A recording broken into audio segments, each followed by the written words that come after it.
درود شنوندگان عزیز، شرح مستقیم خبرهای روز را با تحولات از داخل تاجیکستان و خارج منظورتان می‌گردانیم. اینجا استودیوی مرکزی رادیوی موجیر است. امروز 12 مارس 2020 سال. خطر پنجشنبه کرونا ویروس امسال در مسکو با قطع شدن برنامه‌های قبلا تحریزی شده بخشیده به عید نوروز بین‌المللی آورده رسانید. مسئولان حکومت شهر مسکو در یک جلسه دیروز 11 مارس ابراز داشتند که امسال در مسکو بنا به سبب راه اندازی گردیدن یک قطار چهارراه‌های محدود کننده به خاطر پیشگیری از پنجشنبه کرونا ویروس تجلیل چهاربینی‌های ادانه بخشیده به روز بین‌المللی قطع کرده شد. ویتالی سوچکوف سردار دپارتمنت ریاست سیاست ملی و مناسبت‌های بین المللی حکومت شهر مسکو ابراز داشته است که در اساس قرار شهرداری مسکو سرگی سبیانین هدیت عملی سازی چهارراه‌های محدودکننده در حدود مسکو و عید پیشگیری کرونا ویروس اعلام گردیدن هوشیاری بلند در شهر تا 3 اپریل سال جاری و محدودسازی چهاربینی‌های عمومی با اشتراک زیاده از 5000 نفر حکومت شهر مسکو تصمیم گرفت که عید نوروز امسال را متوقف کند، چون که از مشاهده‌های سال‌های گذشته معلوم بود که در جشن نوروز هزارها آدمان خلق و ملت‌های گوناگون که در مسکو زندگی می‌کنند و یا موقتاً حضور دارند در این عید به هم می‌آیند. همه سال در مسکو عید نوروز بین‌المللی با برگزاری نمایش صنعت ملی، هنرهای مردمی و عنعنه‌های خلق‌های مقیم مسکو، اشتراک هنرمندان و شیرینکاران از کشورهای قزاقستان، ازبکستان، آذربایجان، روسیه، تاجیکستان، افغانستان، پاکستان، هندوستان و ایران شرکت می‌کردند. اکنون انتظار می‌رود که امسال با محدود شدن چهاربینی‌های کلان عمومی در مسکو جشن نوروز در دایره خرد خلق و ملت‌های مقیم مسکو در علاهیدگی گذرانیده شود.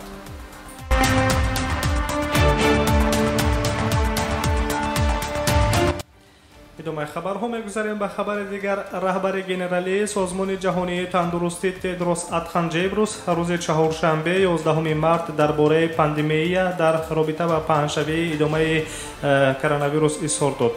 همچنین رهبر سازمان جهانی بهداشت از کشورها دعوت کرده است که به شهروندان درباره خطرها و اصولهای حفظ آگاهی دهند. اولین حادثه خروج کرونا ویروس در ووهان چین ماه دکبر سال 2019 رخ داد. طبق امور رسمی سازمان جهانی تندرستی تا به حالت 11 مارس تقریبا 118,000 نفر به کرونا ویروس در سراسر جهان سرایت یافتند. پنجشنبه کرونا ویروس در 109 کشور به قید گرفته شده است. وضعیت شدید و خروج زیاد کرونا ویروس در جمهوری‌های چین، ایران، ایتالیا، فرانسه، آلمان و ایالات متحده آمریکا به قید گرفته شده است. تا به حال در فدراسیون روسیه 28 حالت گرفتاری به کرونا ویروس ثبت کرده است. در پی این روسیه خط پرواز با دولت‌های فرانسه، اسپانیا، آلمان و ایتالیا را محدود کرده است.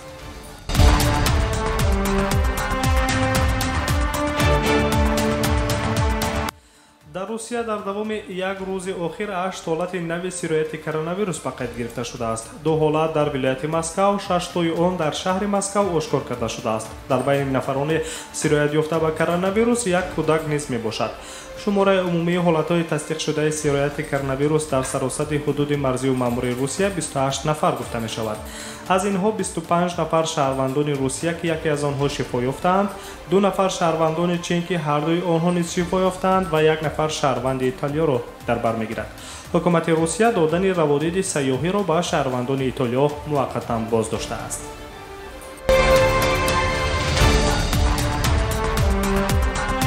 ادامه خبرهای روز را مستقیما روی موج رادیوی موجیر میشنوید. مقامات در تهران خبر دادند که در یک روز اخیر 63 حالت فوت را از کرونا ویروس به قید گرفتند. در عموم شماره قربانیان این ویروس در سراسر ایران به 354 نفر رسید. نماینده وزارت تندرستی و حفظ اجتماعی اهالی ایران کیانوش جهانپور گفته است که تا به حالت 11 مارس در ایران 958 حالت نوی تصدیق شده کرونا ویروس آشکار شده است. در پس منظر خبرها درباره پنجشنبه سرایت در زندان‌های ایرانی، کاتب دولتی ایالات متحده آمریکا مایک پامپئو شام 10 مارس از تهران دعوت کرد که همه آمریکایی‌ها را که بی‌عدالتانه در ایران محکوم شده‌اند از زندان‌ها فوراً آزاد کند. مقامات دادگاه عالی ایران از آزادشوی موقتی 70,000 نفر از محبوسان برای پیشگیری از پنجشنبه کرونا ویروس گزارش داده بودند. گزارشگر ویژه سازمان ملل متحد عاید به حقوق انسان در ایران جاوید رحمان 10 مارس اظهار داده است که از حد زیاد بودن آدمان، غذای بد و نبود گیگین شخصی همچون مشکلات جدی زندان‌ها در ایران باقی مانده است.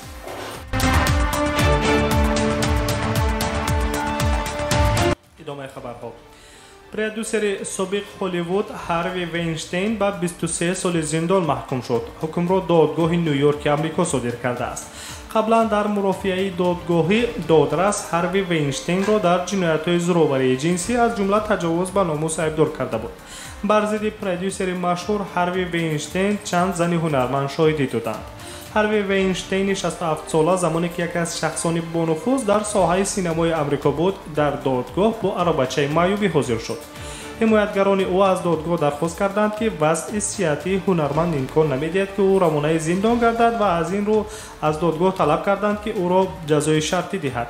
اما دادگاه درخواست حمایتگران هنرمند معروف هاروی وینشتین را قانع نکرد. از تیر ماه سال 2017 ده‌ها زن از تعقیب و زورآوری از جانب هاروی وینشتین خبر دادند. در بین آنهایی که ضد هاروی وینشتین شکایت بردند هنرمندان مشهور انجلینا جولی، گوینت پالترو و سالما خیگ نیز میباشند.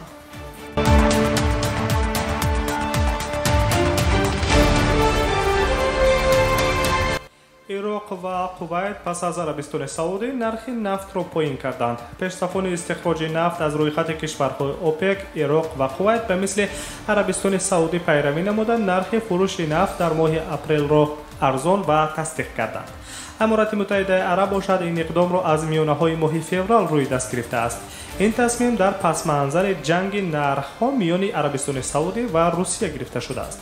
در همین حال مقامات آمریکا نیز نرخ نفت را کاهش داده اظهار داشتند که در ماه اپریل 4% بیشتر نفت را به بازار می‌فرستند.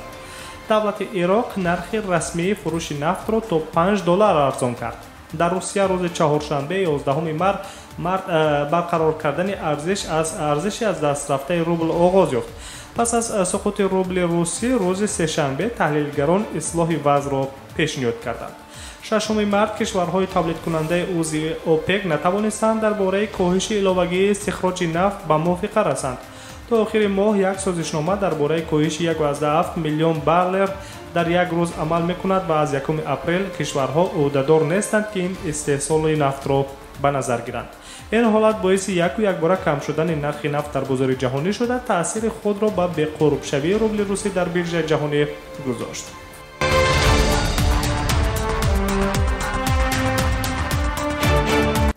ادامه خبرها رو مستقیما میشنوید.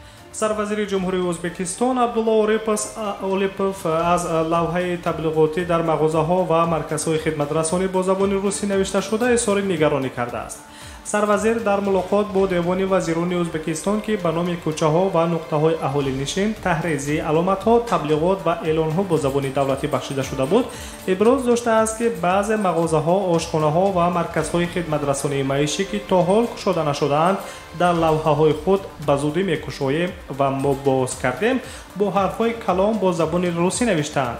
از همه جالب این است که نوشتن تبلیغات با زبان روسی نه تنها در مرکزهای شهر عنعنه شده است بلکه در دیگر منطقه‌ها نیز به چشم می‌رسد. با نظر داشت آنکه استعمال کنندگان اساسی ازبکستان اهالی ازبک میباشد به عملیه تبلیغات و اعلان‌ها با زبان دیگر خاتمه گذاشته شدن لازم است گفته است عبدالله اولیپوف سروزیر ازبکستان. او همچنین تاکید داشته است که در تبلیغات ما باید افضلیت زبان دولتی را تامین کنیم. تا سال 1989 زبان رسمی جمهوری شوروی سوسیالیستی ازبکستان زبان روسی بود. پس از آغاز سیاست آشکاربیانی شورای عالی جمهوری شوروی سوسیالیستی ازبکستان قانون درباره به زبان ازبکی مقام دولتی را دادن قبول کردند. در کشورهای آسیای مرکزی سابق اتحاد شوروی بسیاری ساکنان با زبان ملی و روسی حرف میزنند. در ازبکستان و ترکمنستان مقام زبان روسی به هیچ وجه نشان داده نشده است. در قرقیزستان و قزاقستان باشد زبان روسی رسمی است اما دولتی نیست. طبق کنستیتوسیای تاجیکستان زبان روسی زبان معاشرت بین ملت‌ها دانسته شده است.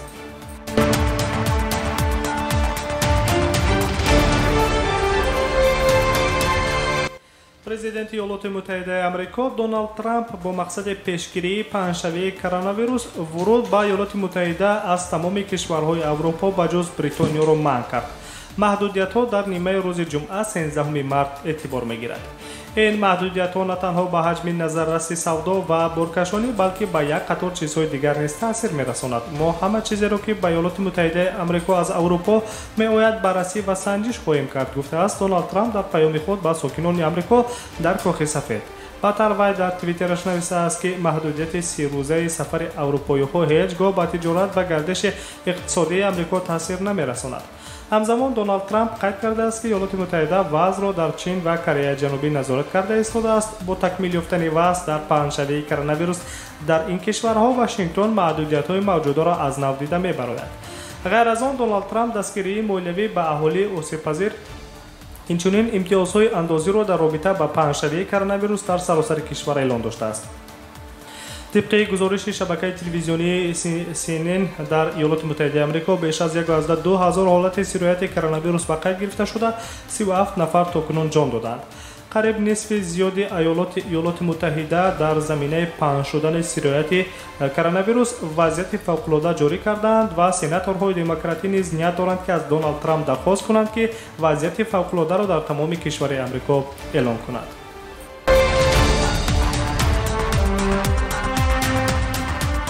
شنوندگان عزیز، در آخر نشر خبری یک اعلان نیز داریم. شام جمعه 13 مارس ساعت 18 به وقت مسکو در استودیو مرکزی رادیوی موجر بخش مستقیم برنامه حقوق شما با اشتراک حقوق‌شناسان ساحه موجر دایر می‌گردد.